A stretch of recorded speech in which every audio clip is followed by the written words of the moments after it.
Les amis, bonjour à tous, j'espère que vous allez bien. Une petite vidéo pour revenir sur le match entre le PSG et Bordeaux qui a eu lieu hier. Et il y a pas mal de choses à dire sur ce match, on va attaquer tout de suite, hein. Déjà, une première mi-temps insipide avec franchement un fond de jeu, moi j'étais halluciné, fond de jeu inexistant du PSG. Je veux dire, il se passe rien sur le terrain, il n'y a pas de réaction. Après la débâcle qui a eu lieu à Madrid, après cette élimination scandaleuse, il faut bien le dire, sur laquelle on a passé toute la semaine à cogiter tous les amoureux du club, de voir ça au Parc des Princes 3 jours après, moi j'étais juste halluciné en fait. C'est juste pas possible. Donc je suis encore plus fâché, si tu veux, qu'après cette défaite contre Madrid. Là, je trouve qu'en fait, on est quasiment sur du foutage de gueule. Et les gars, c'est pas le fait de gagner ou de pas gagner, c'est de voir ce qui est proposé sur le terrain face au dernier du championnat. Je trouve ça franchement proprement scandaleux, notamment cette première mi-temps insipide avec finalement aucune connexion entre les joueurs. On a l'impression que, en fait, on n'y arrivera pas, quoi. Ça progresse pas. Première mi-temps insipide. Pas de fluidité dans le jeu. Un Neymar qui, moi, franchement, me désespère. Je suis désespéré par Neymar. Neymar fidèle à lui-même, c'est-à-dire il joue la tête baissée, il croque le ballon, c'est juste incroyable. On a l'impression qu'il joue dans son jardin. Bref, je suis assez énervé après. En tout cas, j'étais assez énervé après la première mi-temps. Et une deuxième mi-temps, enfin, première mi-temps d'ailleurs qui est sauvée par Mbappé, hein. Encore une fois, j'ai envie de dire. Et deuxième mi-temps où ça va un petit peu mieux, parce que notamment les Bordelais, si tu veux, laissent un peu plus d'espace. Enfin, en fait, sur la deuxième mi-temps, on voit très bien que Bordeaux fait pas le poids et qu'ils ont de plus en plus de mal. Et que face à une équipe comme ça, évidemment, le PSG va réussir à trouver des solutions. C'est ce qui s'est passé en deuxième mi-temps. Voilà, mais si tu veux, il y a rien d'encourageant, quoi. Voilà, sur un match comme celui-là. On évacue rapidement le match parce qu'en fait, c'était pas ça le plus intéressant. Le plus intéressant, c'était pour moi deux choses. La première, c'est les sifflets. Autant les sifflets contre Neymar, je les comprends, autant les gars, les sifflets contre Lionel Messi, je les comprends pas. Je les comprends pas parce que en fait, on est bon déjà ça scandalise le monde du football, mais bon ça à la limite les gens se scandalisent ou se scandalisent pas, j'ai envie de te dire c'est pas très grave. Mais il faut essayer d'analyser, de comprendre pourquoi un joueur comme Lionel Messi est sifflé. Et quand on siffle un joueur, il faut en réalité trouver des éléments de justification. Moi, je n'arrive pas à justifier les sifflets contre Lionel Messi. À mon avis, le but c'était de lui reprocher le fait qu'il n'ait pas fait grand-chose en Ligue des Champions, le fait qu'il nous ait pas fait gagner en gros. Mais les gars, je vous pose juste une question. Est-ce que vous pensez vraiment que Messi, tout Messi qu'il est, au bout de 6 mois au PSG, on peut lui faire reposer sur ses épaules l'avenir du club en Ligue des Champions? Ça n'est pas possible. Ça n'est pas possible. Regardez, ça fait 5 ans qu'on a Neymar. Ça fait 5 ans qu'on a Mbappé. Et on n'a pas plus gagné avec Neymar et Mbappé que maintenant avec Messi. Comme je le disais dans ma précédente vidéo, c'est pas un problème de joueur, les gars. C'est le problème du club, c'est un problème de structure, c'est un problème d'organisation de ce club. C'est ce club, en fait, qui est, si tu veux, c'est les dirigeants qui ont créé les conditions du fiasco. C'est pas les joueurs. Et certainement pas Messi qui est là depuis même pas 6 mois, les mecs. C'est pas possible de siffler ce joueur qui est là depuis 6 mois, en gros, pour lui dire oui, si on n'a rien fait en Ligue des Champions, c'est de ta faute. Cette élimination contre le Real, c'est de ta faute. C'est injuste, les mecs. C'est d'autant plus injuste. Et pour le coup, moi, je pense sincèrement, en fait, que en Ligue des Champions, en tout cas, Messi, il est pas mauvais. Et contre le Real, c'est pas le plus mauvais. C'est pas le plus mauvais, c'est une faillite collective, c'est un fiasco collectif. Tu peux pas siffler Messi, n'est-ce pas, et ne pas siffler Marquinhos ou ne pas siffler Kimpembe. Avec tout le respect que j'ai pour Marquinhos et Kimpembe, qui sont pour moi, voilà, qui représentent aujourd'hui, on va dire, l'âme du club. Même si ce club n'a pas encore de d'âme en réalité. Mais c'est pas possible. On peut pas siffler Messi, il y est pour rien, les mecs. Si tu le siffles lui, dans ce cas-là, tu siffles tous les autres. Dans ce cas-là, tu siffles tous les autres. Dans ce cas-là, tu siffles évidemment Neymar, il a été copieusement sifflé, mais ça, j'ai envie de te dire, je le comprends. Mais tu siffles Mbappé, tu siffles Marquinhos, tu siffles Navas, tu siffles Hakimi, tu siffles tous les autres en fait. Moi, je comprends pas cette attitude. Je pense que s'il y en a un qui doit être sifflé parce que son attitude, elle est scandaleuse du début à la fin, c'est Neymar. Ce mec-là, pour moi, n'est pas un joueur de foot. Ça n'est pas un joueur de foot et je pense que c'est sa présence qui en partie fout le bordel dans ce club. Parce que c'est lui qui est arrivé avec des revendications de star et de diva. C'est pas Messi. J'ai l'impression, moi, que Messi, depuis qu'il est là, il fait plutôt profil bas. Et encore une fois, sur le terrain, c'est pas dégueulasse, les mecs. C'est pas dégueulasse. Il faut lui laisser le temps de s'acclimater à son nouveau club. Il a passé 20 ans à Barcelone. Il débarque au Paris Saint-Germain. 6 mois après, il est copieusement sifflé au Parc des Princes. Non, je trouve ça injuste. Je trouve que, en fait, à un moment donné, mais si vous voulez, je comprends les supporters du Paris Saint-Germain, c'est de la frustration. C'est toute cette frustration de sempiternellement devoir être humilié comme ça en Ligue des Champions. Donc je comprends, c'est toute la frustration qui ressort.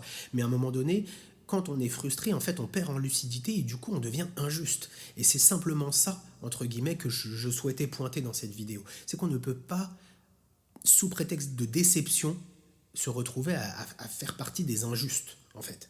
Et la manière dont est sifflé Messi hier au Parc des Princes, c'est injuste, les gars. C'est injuste parce qu'il ne mérite pas ça.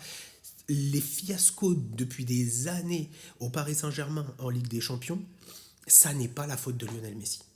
Voilà. On peut les imputer à ceux d'avant. On peut les imputer notamment à Neymar, à peut-être Verratti, à Marquinhos, à Thiago Silva, et dans une moindre mesure même à Mbappé, parce que ces mecs-là sont là depuis 5 ans. Mais pas à Messi, il vient d'arriver. C'est comme si toi, tu arrives dans une boîte, la boîte est cool et on te pend haut et court parce que la boîte a coulé. Mais mec, moi, je viens d'arriver. Tu comprends le truc ou pas? C'est pas juste, en fait. On peut pas... les attentes qui ont été mises et qui ont été, si tu veux, les attentes qu'a suscité Messi sont trop importantes par rapport à la réalité des choses. Et Messi ne peut pas répondre à toutes ces attentes en l'espace de 6 mois, ça n'est pas possible. Et là, bah, je pense que Messi doit être dégoûté. Il doit être dégoûté de son transfert au PSG. Il doit être dégoûté de son transfert au PSG. Mais je vais vous dire un truc. Les coupables, c'est pas les supporters, parce que ils ont sifflé Messi. Les coupables, c'est pas les joueurs, parce que les joueurs, on les a mis dans ces conditions-là. On les a mis dans cette espèce de confort sans limite. Les coupables, ce sont les dirigeants. Les coupables de ce fiasco, ce sont les dirigeants. Et ça fait bien longtemps qu'on le dit.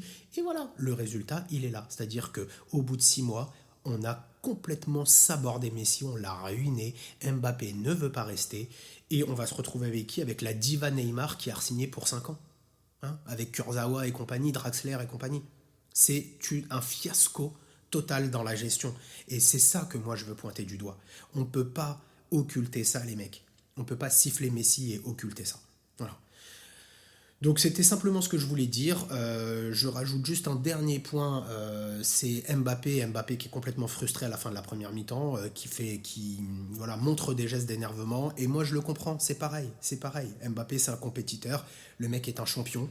Et en fait, pour ceux qui pensent encore qu'Mbappé peut re-signer si jamais le club change, etc., les mecs, encore une fois, et comme je l'ai dit dans ma précédente vidéo, il faut arrêter avec ce délire. Mbappé ne restera pas. Je vous mets mon billet qu'Mbappé ne restera pas. Et on en reparlera à la fin de la saison. Encore une fois, les gars, si Mbappé avait dû rester, il aurait déjà re-signé. S'il n'a pas re-signé, c'est qu'il ne restera pas. Encore une fois, on est mi-mars. Si Mbappé n'a pas re-signé, c'est mort. Un joueur aussi talentueux, aussi énorme, qui aujourd'hui est très certainement le meilleur joueur de la planète, s'il n'a pas re-signé, c'est qu'il sait déjà ce qu'il va faire après. Et qu'il sait déjà que l'après, c'est le Real de Madrid, puisqu'il l'a dit lui-même. Il a dit lui-même, si je n'avais pas... Si je pars, c'est pour le Real. Voilà. Donc, il faut arrêter avec ça. Oubliez Mbappé, c'est terminé. Et moi, je pense que c'est un mal pour un bien, parce que avec Mbappé, on n'a pas plus gagné que ça. C'est bien que le problème, il n'est pas c'est pas un problème de joueur, encore une fois, c'est un problème de structure du club, c'est un problème d'organisation et c'est un problème de direction. C'est cette direction qui pose problème. C'est l'organisation du club qui pose problème, les gars. Donc moi, je pense que c'est un mal pour un bien. Parce qu'Mbappé, son but à lui, et je le comprends, ça n'est pas de gagner de l'argent. Il en a déjà. Son but, c'est de marquer l'histoire. C'est toute la différence avec des mecs comme Neymar. C'est toute enfin, si tu veux, Neymar et Mbappé, on parle de deux choses complètement différentes. Mbappé, lui, veut marquer l'histoire. Et pour marquer l'histoire, gagner le Ballon d'Or et gagner la Ligue des Champions, lui, qu'est-ce qu'il se dit? Il se dit, il faut que j'aille dans un club où ça bosse, un club structuré, un club qui va me permettre, une plateforme qui va me permettre à moi d'arriver à atteindre mes objectifs collectifs et individuels. Et il a totalement raison, je suis désolé, il a totalement raison. Et ça, c'est complètement de la faute des dirigeants, encore une fois. Ça n'est pas de la faute d'Mbappé qui est méchant parce qu'il veut quitter le PSG. Et les banderoles qui disent Mbappé, reste s'il te plaît, reste s'il te plaît. Mais c'est pas. En fait, il ne faut pas faire des banderoles en demandant à Mbappé de rester. Il faut faire des banderoles en demandant aux dirigeants de partir. Et c'est d'ailleurs ce qu'ont fait aussi les supporters hier au Parc des Princes. Donc je ne blâme certainement pas les supporters dont je fais partie. Simplement, je dis, les gars, un peu de lucidité. Siffler Messi et Neymar, ça n'a pas de sens. Je peux comprendre qu'on siffle Neymar, je vous le dis discrètement, je peux comprendre qu'on siffle Neymar, parce que moi c'est Neymar mon problème en fait dans ce club. C'est pas Mbappé, c'est pas Messi, c'est Neymar et les dirigeants. Et les dirigeants avaient l'occasion de faire partir Neymar, parce que cette diva-là, quand elle arrive au PSG, 2 ans après, même pas, 1 an après, je crois qu'il demande à partir. Il fallait le dégager à ce moment-là, il fallait le renvoyer à Barcelone à ce moment-là. Et c'est encore une fois une erreur stratégique des dirigeants. Ces dirigeants-là n'ont aucune espèce de stratégie dans leur gestion. Il n'y a pas de stratégie. Il n'y a pas d'anticipation, si tu veux. Et ils ont fait des pieds et des mains pour refaire signer Neymar, qui est maintenant une sorte de boulet qu'on se traîne, parce qu'il en a rien à foutre. Lui, le mec s'est juste dit, ok, j'ai repris 5 ans, ça sera mon dernier gros contrat, et puis après, advienne que pourra, je serai multimillionnaire. Mais en réalité, le mec nous a complètement carotte. C'est une carotte, il nous a arnaqué. Et les dirigeants parisiens, ils y ont vu que du feu. Et c'est ça, moi, que je déplore. C'est Neymar qu'il fallait dégager. Et en dégageant Neymar, tu confortais Mbappé. Tu confortais Mbappé en lui disant, le projet, c'est toi. Et on va construire une équipe autour de toi. Et ça, tu le faisais il y a 3 ou 4 ans. C'est-à-dire qu'Mbappé était là depuis 1 ou 2 ans.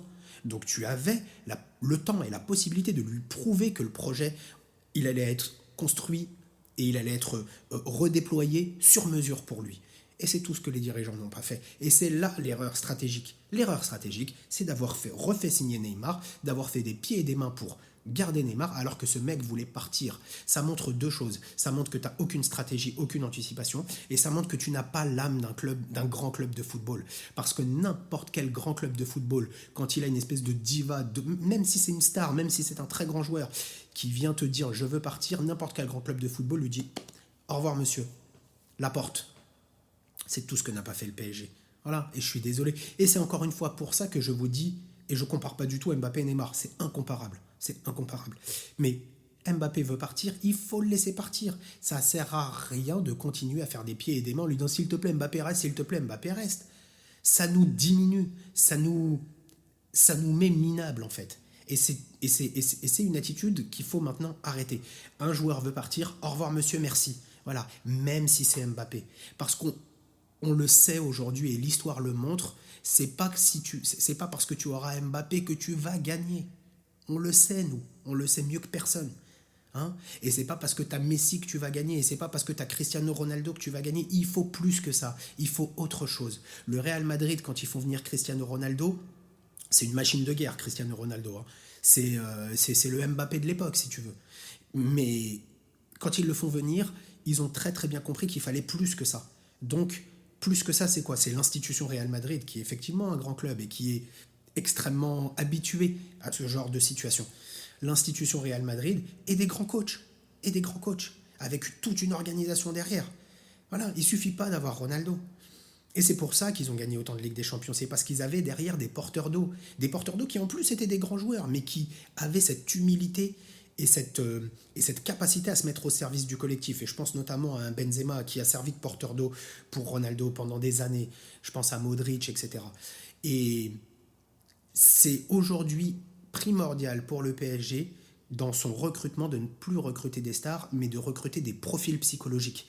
Voilà, parce que c'est tout ce qui nous fait défaut aujourd'hui, c'est un problème de psychologie, c'est un problème de succomber, de s'effondrer comme un château de cartes dès qu'il y a un petit grain de sable dans la machine. Et c'est tout ce que doit faire aujourd'hui le PSG. Recruter des profils psychologiques, des gens extrêmement solides, des soldats et pas des divas. Voilà. Donc moi je ne suis pas d'accord avec le fait que Messi soit sifflé. Je trouve que c'est profondément injuste et je trouve que Messi ne mérite pas ça et que c'est une erreur. En fait, ça n'a pas de sens. Siffler un joueur qui est là depuis 6 mois, ça n'a pas de sens. Il ne peut pas être responsable de ce qui s'est passé au Bernabeu et de ce qui s'est passé avant le Bernabeu. Je pense à Manchester United, je pense à la remontada de Barcelone, je pense au fiasco du Real Madrid en 2017, je crois, quand on était sous Unai Emery la deuxième année. Je pense à tout ça.